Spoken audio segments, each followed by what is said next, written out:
जय हिंद सांग मैंने देखिपारे आम निकट में पहुँची जाइए आपणकर OSSC एडमिट कार्ड आपड़ जानते ना OSSC CHSL एग्जाम 21 तारिख अच्छी तो तार एडमिट कार्ड अलरेडी आपणकर आसी जाइए तो आपण मैंने कौन करेंगे ना OSSC साइट लॉगिन करके आप निजे डाउनलोड करेंगे तो ये आप लॉगिन करेंगे और आप डाउनलोड करेंगे देखो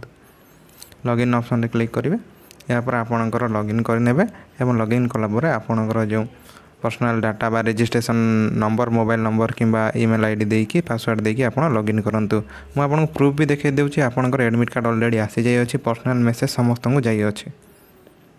तो देखो एठारे आपनकर लिखा अछि जे आपनकर ऑलरेडी एग्जाम रो ऑलरेडी आपनकर एडमिट कार्ड आपन रिलीज होय अछि CHSL SLR जे एग्जाम टी आपन 21/7/2024 बा संडे दिन आपन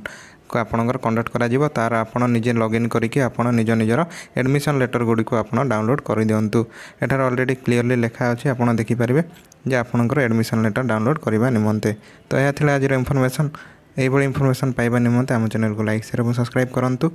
जय हिंद जय भारत।